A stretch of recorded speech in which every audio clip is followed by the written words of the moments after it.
So the problem I'm working on in seasonal poverty, it's important because it's a very characteristic of agrarian areas in South Asia and Africa, that there's often a pre-harvest lean season, and there are many people who suffer from seasonal deprivation. So while we often think about poverty as a chronic phenomenon, right, the problem I want to focus on right now is that even people who you might not think are chronically poor, during certain months of the year, they are extremely deprived, right? Hungry and therefore would be considered poor. And so here's some data. This is something we've been tracking since 2007 in Bangladesh. I'm showing you the data from like 2015. Okay.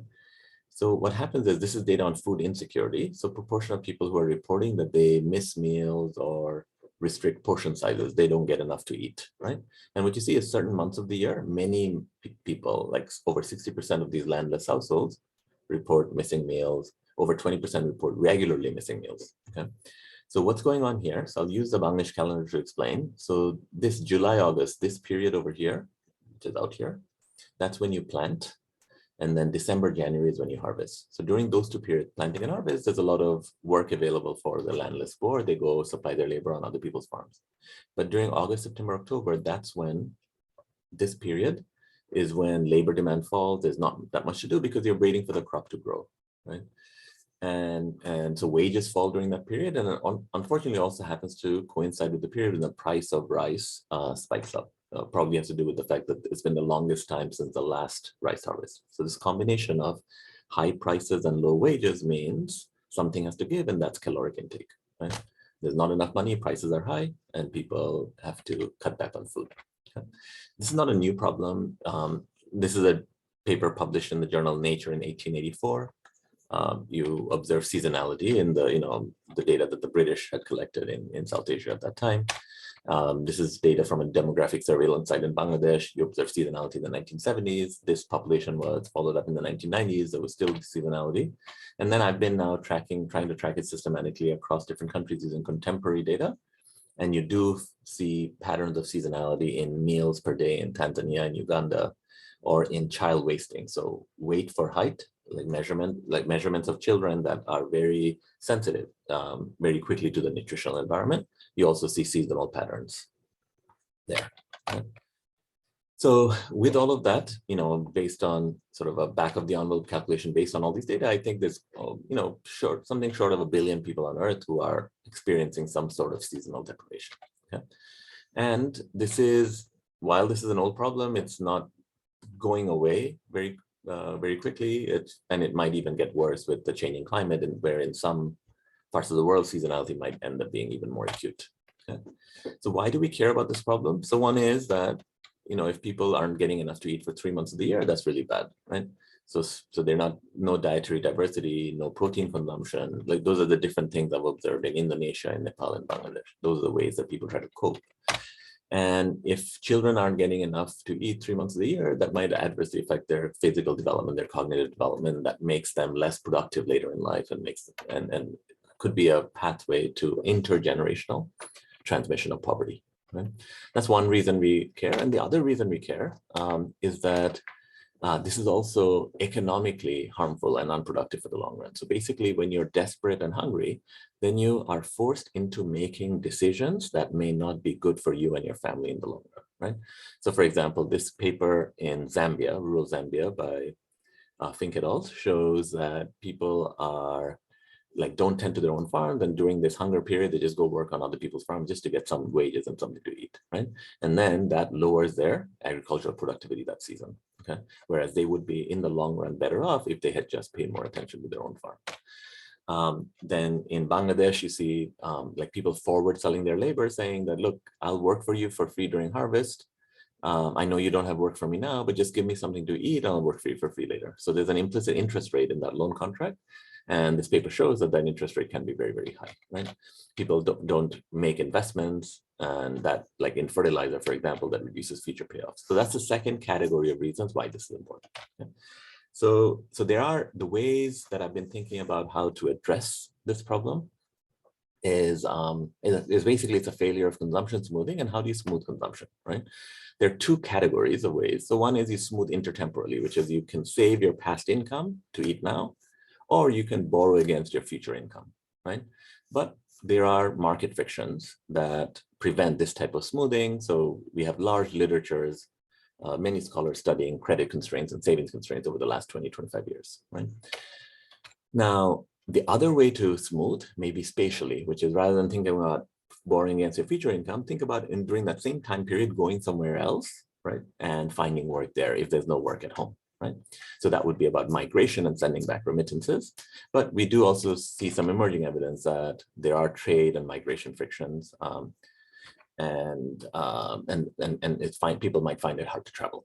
Okay, so that led me to start these trial interventions back in 2008 in Bangladesh, with the observation that a lot of the people who are seasonally hungry, they live like 3, 4, 5 hours away from urban labor markets, which are not so seasonal. So during that period where you're waiting for the crop to grow in September, October, November, you don't have much work in the rural area, but in the cities, you could go work at the construction sector, you could pull a rickshaw. So things, and you could do things in the construction sector that are relatively unskilled. So an agricultural worker can move sectors and do something useful, like break bricks, carrying things, etc., just using upper body strength, right?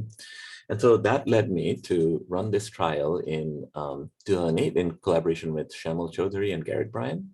So we offered people either loans or grants, which were travel grants. So essentially, the amount was to pay for the round trip travel cost plus a few days of food.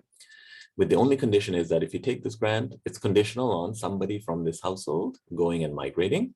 I'm not putting any condition on where they should go, how long they should stay, who within the household should go. Just the only condition is one person should try this out. Okay, and I'm gonna insure the travel by paying for the trip. Okay, and so if you come back, you don't find work, you come back, you're no worse off because I paid for it. Okay, so the idea is that, okay, maybe they go look for work and then they find work in the city and then either bring back money or send back money. Okay. So once we did this, we learned that the transport subsidies increased migration rates by 22 percentage points. So basically the first result is that in the control group, about 35% of households were migrating already. A third of households do this as part of their strategy. When I provide just information without any money, nobody additional does it. Still in these villages, only a third of households are doing it. But when I provide the travel subsidy, then the migration rate jumps to about 58 to 60%. Okay, so you can induce about a quarter of households to try it out. Okay, and now that households are trying it out, now I have random variation of migration. So I see that when they do it, their caloric intake increases by 600 calories per person per day. So it was a surprisingly large effect. So they're moving from 2 meals to 3 meals a day, right, during this period of seasonal hunger. Okay. And then the third result is that a year later and 3 years later, I just continue tracking what happens without repeating the program in a subset of villages. And what we learn is that in the villages where subsidies were offered in 2008 and nothing further thereafter, in 2009 and 2011, people are still migrating at higher rates. Okay? So it doesn't stay up at 60%, but about half the people we induce choose to go back on their own, right? And then when we ask people what we're doing this year, a majority report that they go back and work for the same employer that they had met earlier back in 2008, right? So the asset that they grow seems to be a connection to an employer. The employer says, okay, you've proven yourself to be a reliable worker, come back next year, you can have the same job. So, okay, so now, then we try to answer the question, why did this happen? And it turns out if you have individual specific uncertainty and migration is risky, that can explain this behavior, why people were not migrating to begin with, right? So the way to think about it is like you're very poor, you're close to your subsistence constraint, right? But you're surviving, you're down to your last $20. And then if you spend 10 of those dollars on a bus ticket and you return home empty-handed because you cannot find work, that can be very, very costly because it might put somebody in the family below subsistence, right? So therefore, even though there's a big upside opportunity, I see in my data that 80% of people are successful. But because the 20% downside risk is not easy for poor people to manage, that's why they give up on the upside opportunities, because the downside risk is dominating their decision making. So it's kind of like a poverty trap where the extreme risk aversion that you observe among really poor people, because they're close to their subsistence constraint, can prevent them from taking advantage of opportunities that can help them escape poverty. Yeah. So that, and then we test the model, etc., and it played out very well. And so what happened next is so after I published these results, so people from the effective altruism movement reached out, like givewell.org, and we started talking about, okay, since this program seems to be working well, why don't we think about scaling it up, right? Rather than just being a research project. And so my reaction to that was, and this is where, the topic of today's lecture comes in on complexities of scaling up. So my reaction to that was, look, I've showed you these results with 2,000 households. In a randomized control trial, it was well done. Like, I stand by the results, but it's only 2,000 households, and I focused only on improvements in caloric intake, in consumption, in their income, etc. That's what I studied in the early papers, right?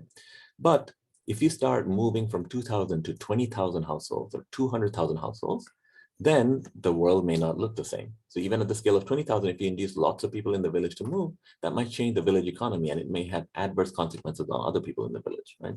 So one of those consequences could be, for example, if, say you offer migration opportunities, skilled people move out, then the unskilled workers might be worse off, because you need skilled and unskilled workers together. They might be complements in production, right, to produce something. Now, or it could be that households are engaged in risk sharing with others, and then if the better off households are moving out, then others in the others remaining in the village might be worse off by worsening of their insurance or risk sharing. Okay. Now, when you move to 200,000, that might start stressing the absorptive capacity of the city, right? That's another concern. So my reaction was, like, we need to think through these things carefully and systematically before I can confidently say that this is a program that should be scaled up, right? And so I wasn't saying, don't do any activities. I was just saying that we should be scaling up in stages responsibly while we continue to ask questions and continue to question ourselves as to whether or not we're actually making things better off for people, making their lives better, as opposed to like declaring victory too soon on the basis of this first set of trials, right? So that's one set of issues which economists would normally refer to as general equilibrium effects that I worried about. And the second set of issues I worried about is the fact that, income and consumption is not the only thing that matters, right? Now, migration is an act where one family member, usually the adult male, is moving away. That might change the relationship between the husband and the wife. It might lead to divorce. It might lead to the husband, the man bringing back diseases to the village. It might change the relationship to his children, right? So it might put women at greater risk of domestic violence, maybe, if it's the case that now the men earn even a larger share of the household income, because we know that's a risk factor, right? So we need to also interrogate all these other unintended consequences of that migration. So that's something we also systematically went through and tried to study, right? And then I also want to point out that some of these things are not so easy to study via running trials and randomized, even if you have the opportunity to do randomized control trials. And the reason is, so let's say, you get people to migrate and they eat more, right? They earn more, but that also comes with family separation. It comes with the man going and living in an urban slum where the housing conditions are very poor, right? So those are not things that are easy to just measure and to say that, okay, I'm going to go and collect more data on it. And the reason is, I cannot go and ask people, well, tell me how much you miss your kids. And now tell me the dollar value of how much you miss your kids so that I can add it to my income measurement, right? So I need to generate new methodologies in order to give sensible answers to questions like this, such that I can provide more comprehensive evaluation. So just to give you a sense, so we did all of this research actually for that's why I've been at it for 10, 12 years, right? And, I won't go into the details of how we answered these more complicated questions. I'll show you just one particular research design that helps. So when I'm interested in the rural spillover question, now the question is how are people doing when other people leave, right? So first, that requires me to collect more data, right? So not only among people, the blue people who are people who received offers, but also these green people who I don't make offers to, right? And then the second thing I do is I not only randomize these bus ticket offers, I also randomly vary the proportion of people who receive these offers at the same time. So in some villages, we call them high intensity villages, we make offers to up to 70% of the households at once. In other villages, only up to 10% of those eligible, like poor landless households, right? So the idea is that if there's a large labor supply shock here and a small one here, what happens to the others remaining behind when they face that large exodus of migrants, right? So what we learn here, for example, is that these people, right, who did not receive offers, but many of their friends and neighbors did, they actually become more likely to migrate compared to these people here, or compared to these people here in the control group, okay? And in fact, they're better off. The primary reason they're better off is because they become more likely to migrate, and migration is on average a good thing, right? So if your friends are traveling, you become more likely to travel. So in fact, the program ends up looking even better after doing this particular iteration. Okay. All right. So, but then, we wanted to move to a scale of 150,000, which we did. We were making offers of 150,000, and then we ran into some implementation challenges, and I'm happy to talk about that afterwards as well, as to what happens when you transfer over the program to an NGO and they implement it, in a somewhat different way. Okay. All right. So that's kind of the story of how I was thinking about making responsible decisions on scale up with this particular solution to seasonal poverty, right? And so that led to me thinking more broadly that, look, this is not just a problem with my program that I've been at it for so many years. This is a general problem with lots and lots of programs that we study, where we do trials or we collect some data, we find some promising result, and we get really excited, right? But then when you scale this up, then things look different. And so we need to, if you really want to be evidence-based, let's not declare victory on the basis of one trial and then assume everything works well, only if we get the government to listen and scale up, because when they scale it up, fundamentally things change. Okay? So one set of things we just talked through are spillover effects. It starts affecting the lives of others, right? Another set of things is like welfare effects. So like inclusive of, say, family separation. Is migration really a good idea, right? So there's different types of methodology that helps answer the question, and that's what I'm doing. That's what this network is doing, right? But then there's other things we haven't talked about, like political economy changes. So let's say you were to offer migration transfer or skills training, right? The standard things that we study in development, okay? And then the government, at the pilot scale, you run this, people's lives look better.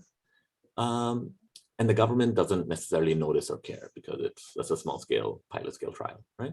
Now there's a chance that this gets scaled up. So at that point, of course, the government's going to notice, they're going to react to it, right? The bureaucrats may have a reaction, the politicians may have a reaction.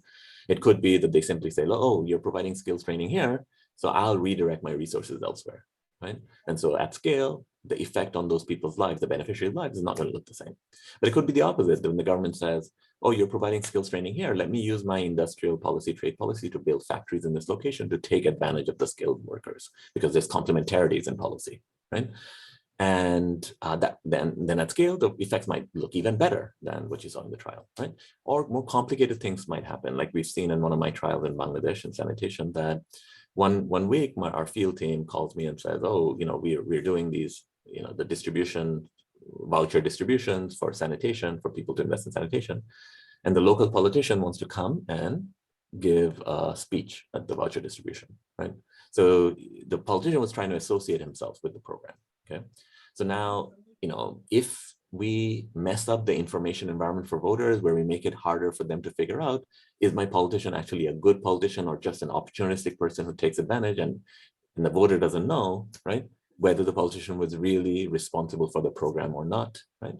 Then we might actually be contributing to lack of political accountability, and that might be the fundamental cause of underdevelopment, right? More so than my sanitation program. So we need to think about all these things systematically. That's why we set up this organization, YRISE. So the Y is for Yale Research Initiative on Innovation at Scale. And the idea is that we built research networks of political theorists, like political scientists and economists who are in this network, macroeconomists, development economists in this network, but also econometricians in this network who are thinking about external validity and how do we learn, if something works in Kenya and in Bangladesh, will this work in Uganda, right? Or what types of populations should we target this program to in Uganda? That's the kind of thing we're thinking about. And also this loss of fidelity when we move to large scale implementation. Okay, so that's the story of, like, we're setting this up and we're trying to do the kind of research of the type of the more comprehensive research in order to make more responsible decision about scaling, so that if we say that we're being evidence-based, we truly are being evidence-based at all stages. We're not just claiming that a small scale evidence applies to large scale trials. Let me just give you an epilogue to the story of another complication that arose that was completely unanticipated, okay? And that is that, we went to Nepal, which is in the Nepali Terai, the lowlands, which are very close to North Bengal, where my Bangladesh results came from. looks very similar agroecological zone, right? So I was like, okay, let's go and try this in Nepal. It should, if it helped people in Bangladesh, it should help people there too. And what we learned was that our idea was completely irrelevant because migration from Nepal was already too common. So 84% of households report having a labor migrant in the past. And even this year, the majority were saying, yeah, we're about to send a migrant. So if people are already migrating, then I don't need to provide subsidies to get them to do it. Because that would be not a great use of resources, right? Why was this happening? Because it turns out, unlike Bangladesh, the border between Nepal and India is open. Nepalis are allowed to go work in India. So they move to the western southern states of India where the GDP per capita is much higher. So wage gaps are much higher. They figure this out and they go in droves, okay? But even though they go, there is still seasonal deprivation in the village, right? So that graph that I started with in Bangladesh, graph looks very similar in Nepal. Like during this pre-harvest period, many people report being food insecure, okay? So what is going on?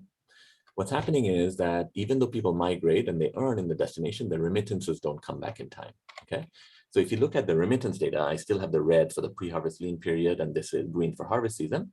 What you see is this puzzling pattern where the remittances come back home during the harvest when they don't need money. During the harvest is when there's a lot of work and earnings at home, okay?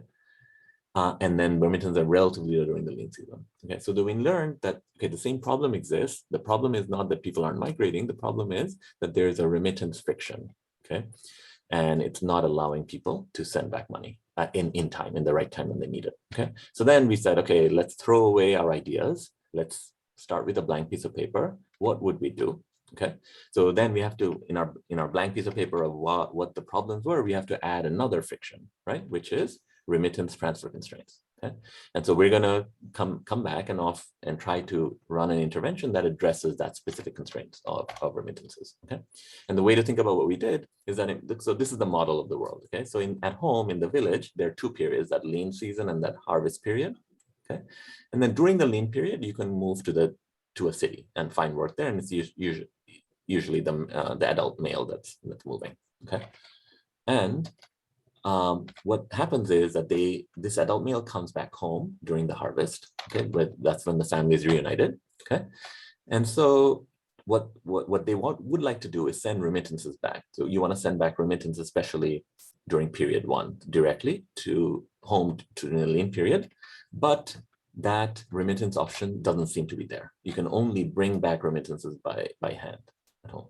Okay, so if that's the case, so what do? We said, okay, I'm going to offer a loan to the households here and tell them you can repay me after the migrant returns, because I know when he returns, he'll have money to pay back the loan, right? So it is microcredit, but it's not a standard microcredit contract where you have to pay back every 2 weeks. What we're doing is you have to pay back only after your migrant returns during the harvest, okay? And the idea is that if I create this with this green arrow, I'm creating a connection for them to move resources from this period to this period. I already know that they can move resources from here to here. And by creating this green arrow, I am allowing them an indirect method to move money from here to here when they need it, right? Another more direct way to do it would be for me to set up Western Union or like some kind of remittance transfer system that works across India and Nepal that wasn't so accessible, right? And I couldn't do that. Like we don't have the opportunity to set up a Western Union. So this is the sort of indirect method that I tried. And turns out, like, the good news is that this worked out really well. Okay, so I can just like jump to the randomized control trial results. So what we find is that so these are effects of offering the loan. So when you offer the loan, the plus sign shows that it goes up. The green, the colors show you the statistical significance or precision. Okay, so when you offer the loan, people start remitting more money, and in particular, they start sending more harvest season remittances, right? So now that you are able to send money home when people actually need it, right? Then you spend less in the city and you save more of it and you send it back to your family, okay? And that also leads to greater investments in that first period. So people start spending more money, not only on consumption, on food, but also on fertilizer and pesticides and other agricultural inputs. And they even other family members start spending more time on their own farm. Where does that time come from? They stop doing like acts of desperation, like migrating locally and working on other people's farms, okay? And as a result, in the second period, when we see that people are investing more, you see an increase in rice harvest in the families that randomly received the loan. The amount of rice sold and the revenues they generated, that also went up, okay? And food security improved, okay? And then we also ask about subjective well-being. That also seems to have improved for the people who received the loan, right? And these two results tell us that the likely mechanism by which it's improving is this better behavior with respect to remittances, right? Which is where my, the theory of like the remittance frictions came from. All right, let me stop there. So that was a long story, and but I've left sufficient time for us to have a discussion about all this. Thank you. Thank you very much, Prof. That was quite an interesting discussion and quite interesting case studies to think aloud.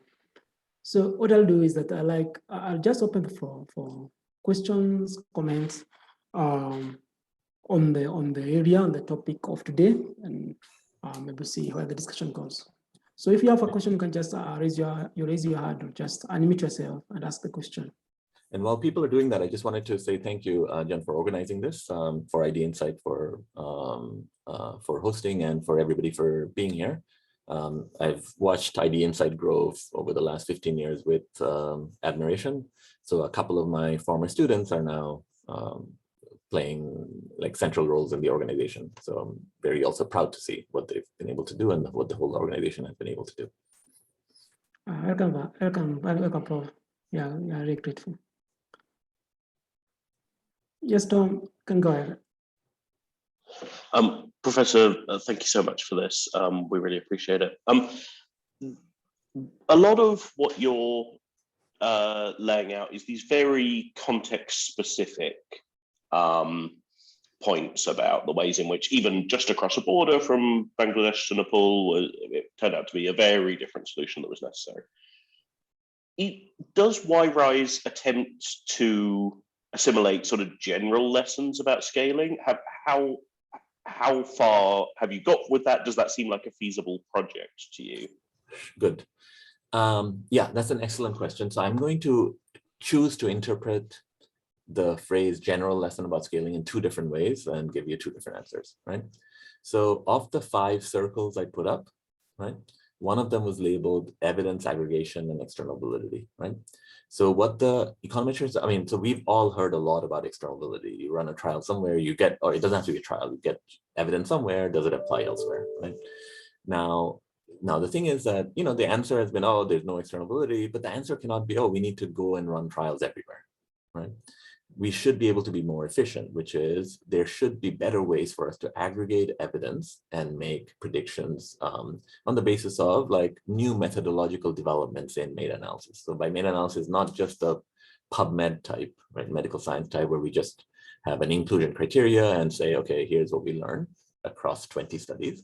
More like, okay, maybe the responses to the experiments interacted with baseline variation in conditions, right? Can teach us something about heterogeneity and allow us to make better predictions on which district in Kenya is this most likely to be useful, right? So that's how we are, so basically as an organization, we are trying to be methodologically rigorous in the sense that, look, there is some rigor that comes with a randomized control trial, right? But we somehow, as soon as we start talking about scaling, right, we move from, oh, we insist on rigor to now all we need to do is like have a meeting and get the government employees together along with our researchers, and somehow we'll transfer over that knowledge, and that's how we're going to get scale, right? So that's not rigorous. Like that could work, but that doesn't give you rigorous evidence. So I'm trying to actually come at it from more of a research, from a scientist's perspective. Okay, that's how we are set up. Okay, so in the process of, okay, so now to give you another example of what we end up doing. So one of those things, those econometricians in that group have taught me, is that if I want to do evidence aggregation well, I need to be able to get harmonized data, things that are measured in comparable ways from across locations, etc. So we're trying to set that up systematically. So basically our model now is we take some ideas that are promising, right? Promising in the sense that some trials show positive effects on people's lives, and we're trying to answer the question, will this scale? Like, will this continue to have a positive effect if it becomes policy? So then and somewhere where maybe donors or somebody is interested in learning about this, so we say, okay, we're going to take those trials, understand the theory of change, the concept, and we're going to apply that in a harmonized way across like 3 different sites, right? And the econometricians will guide us as to how we collect data from day one, right? But if we see political challenges, we'll invite the political economy group to come and offer like, oh, maybe you want to run a parallel trial with the bureaucrats in that location, right? Or the macroeconomists to come and say, look, this is the kind of trial we can do. What type of model would you want to fit to this to understand welfare or aggregate effects at scale, right? And we can try to make sure that we get good variation in the data for you to be able to estimate that parameter, right? So that's how we're going about it, right? And that does require us to sometimes say, okay, let's take stock of what we know about this area, right? And so we are doing some kind of systematic review so that we can prioritize what we mean by promising interventions. Okay? However, what we are not doing, this is the second way for me to answer, to interpret your comment about general lessons on scaling. What we're not doing is writing a book about, okay, what have we learned about like what scales and what doesn't. Okay, I think there's value to that. Others are doing it, right? For example, John List has a book out called The Voltage Effect, where he talks about sort of more generalities about scaling, right? And that's a complementary approach. It's just that we're not doing it because of our comparative advantage, given the nature of the macroeconomists, econometricians in our networks. Okay, sorry for the long-winded answer. Thanks, Prof, for that. Another question? Another question?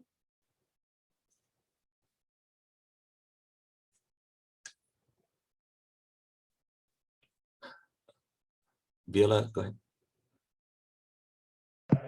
Hey, yeah, thanks so much for that presentation. It was really interesting, really good food for thought. I want to circle back to something you alluded to, which is that when we scale up, it's not just a question of what we scale up, but also who scales it up. And you alluded to the fact that there were some issues when NGOs got involved, when government actors got involved in implementing some of these policies. So I'd really appreciate if you could elaborate a bit more on what that looked like and what we might learn from those examples. Thanks. Absolutely, yeah. Thank you, great question. Yeah, and I was trying to shorten my presentation precisely because I thought, whatever people would like to hear more about, we'll get a chance to talk about. So I want to take you back. I'm going to actually put up one of my slides to explain this well. Okay, so I want to take you back to how this program worked. Okay, so what's going on is, so this is just the main treatment effect on the migration rate. Okay, so in the control group, we have 36% of people migrating. And in the treatment groups where we offer money, let's say 60% are migrating. Let's just use round numbers, so 35 and 60, okay? So that means that what's going on is in this let's say there's a 100% village, the 60 people who are migrating here, 35 would have gone anyway. They would have traveled anyway. I know that from the control group because this was randomly chosen, right? So 35 would have gone anyway, and then 25 more were induced by the program. So there's like 35, let's call them regular migrants, and then an additional 25 induced migrants. Okay. Now, why is the program having the large effects? Not because the induced migrants now receive a cheaper loan to go, because they were already going, right? It's because these other, the effects really are coming from these other 25 people. Okay. Okay. So now, so that's, and then I showed you all the results. I won't repeat them.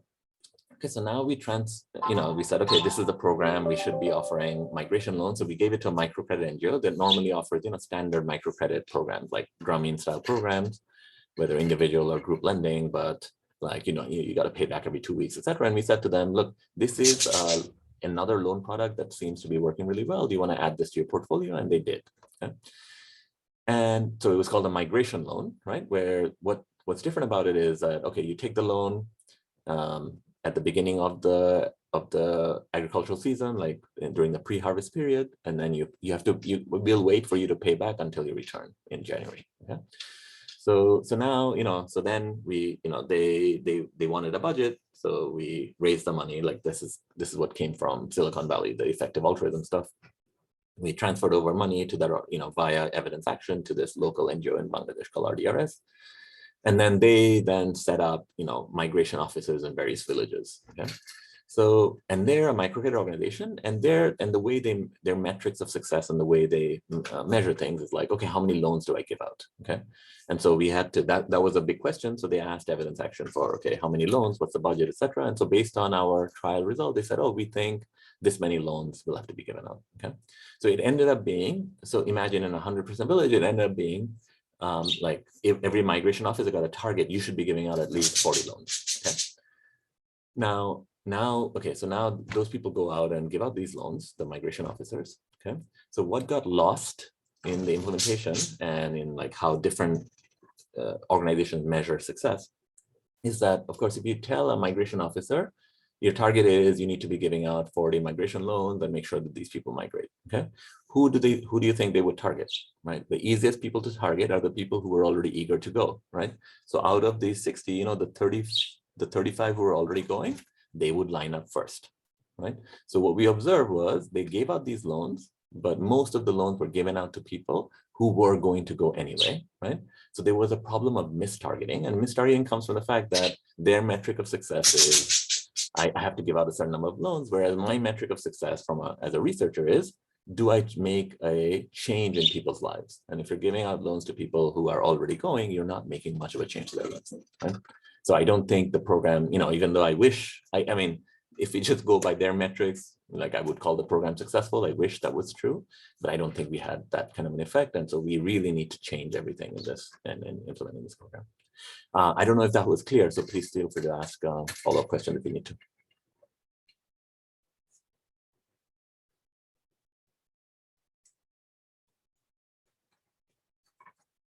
Okay, Vela, I don't know if you're talking, but you're on mute. Oh, yeah. No, that all sounds clear. Thanks a lot for sharing. Yeah.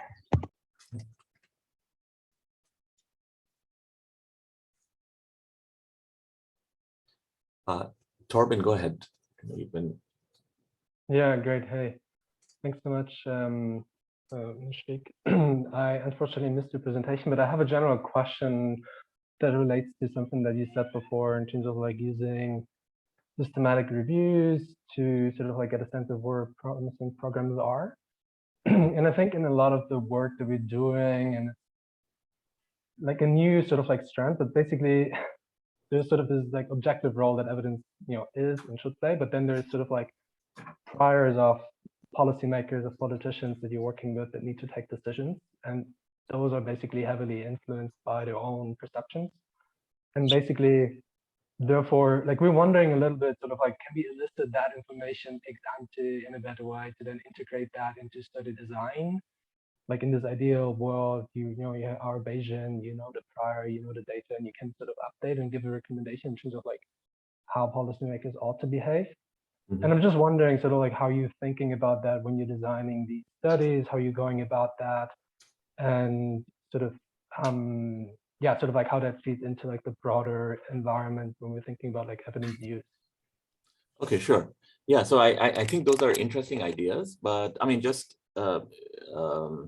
it is a little bit different than what I was presenting on. But let me give you my thoughts on it and actually provide some counter arguments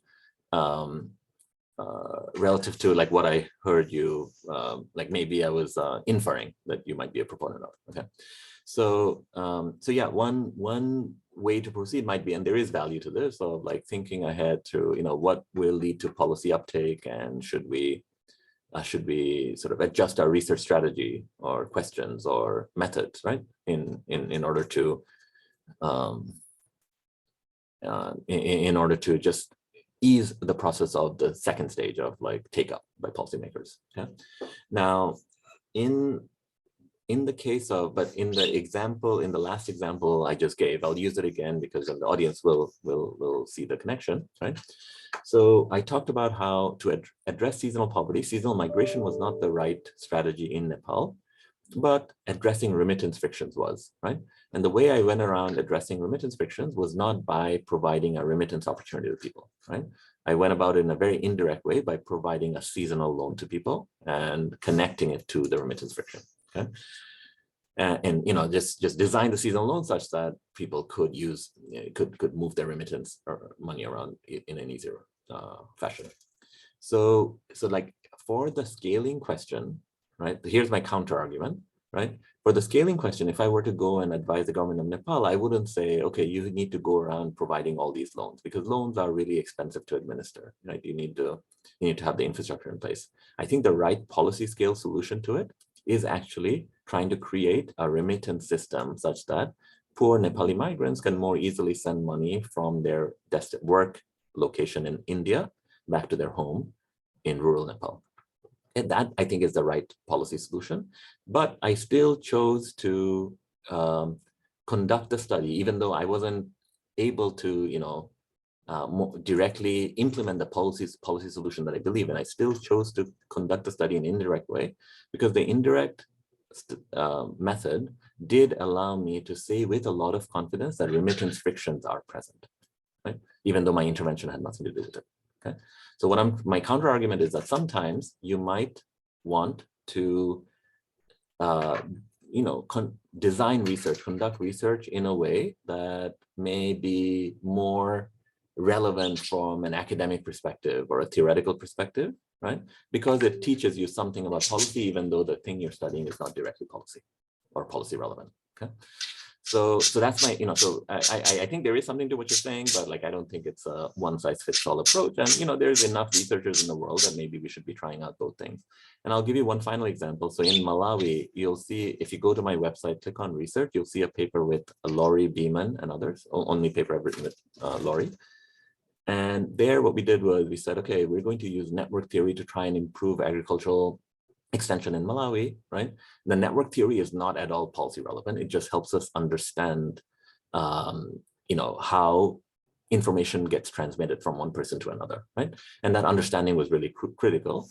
And we did add another arm, though, another arm that as researchers, we didn't care too much about, but we said, okay, look, no government would ever be able to like implement this kind of network theory, complicated, sophisticated stuff we're doing. But let's add this arm, which is a cheap arm, right? And let's see if we can replicate the network benefits by adding this arm that looks kind of like a network treatment, but it's really not. Okay.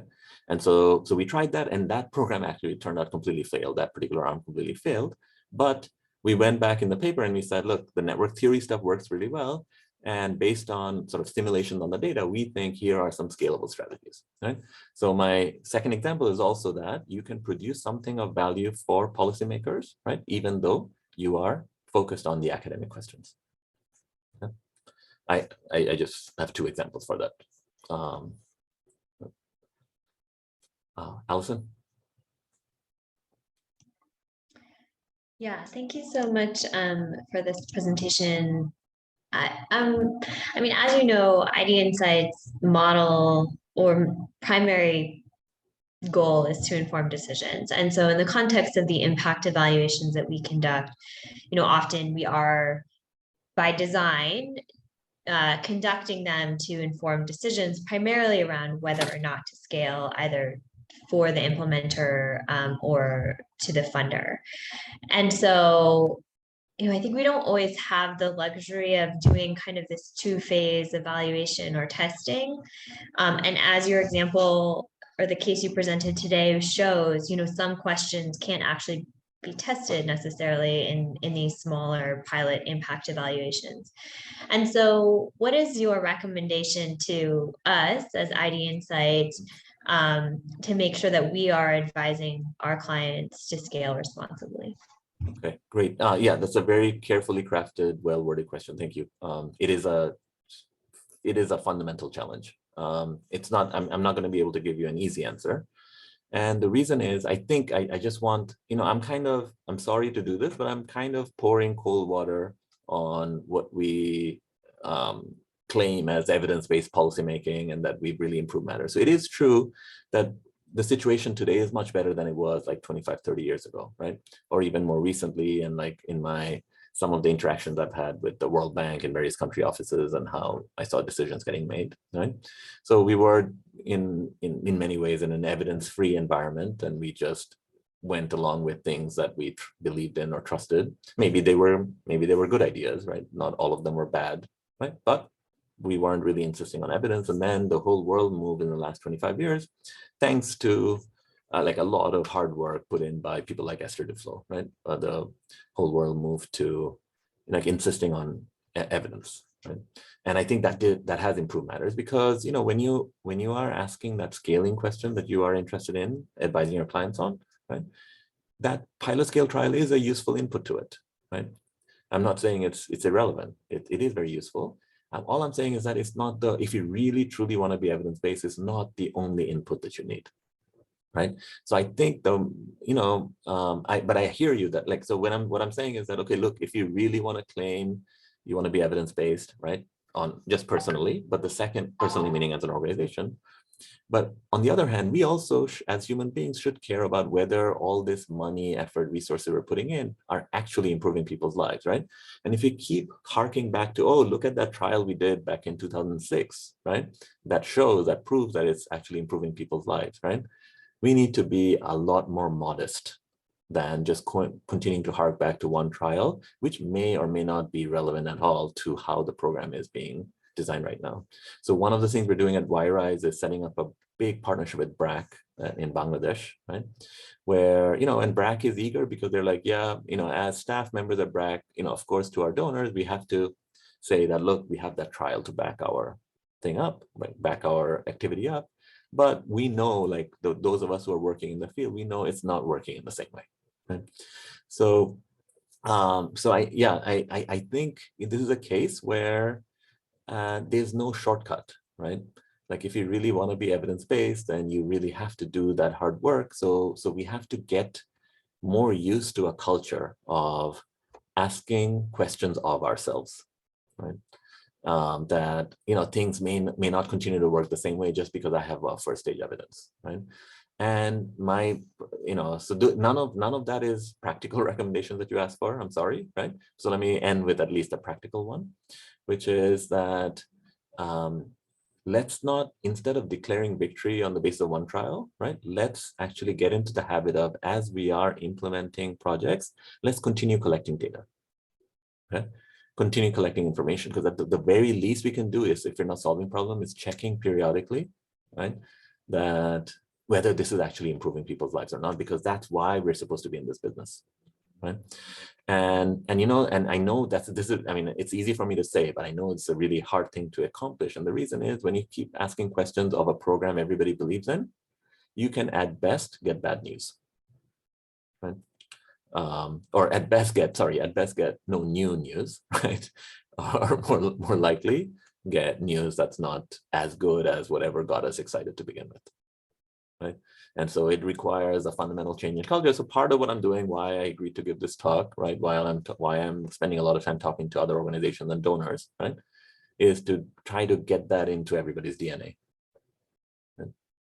I know it's not a optimistic message that gets taken up very easily, but I feel like it's my responsibility. Thanks.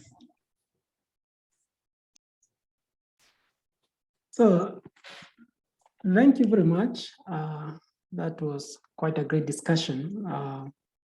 So I think our time is almost up. So I'd not like to take more time than I had agreed. So I'll just like to thank Prof for agreeing to do this. Those were very thought-provoking ideas, and I think these are conversations that people need to have. I'd also like to thank the participants who are able to come. So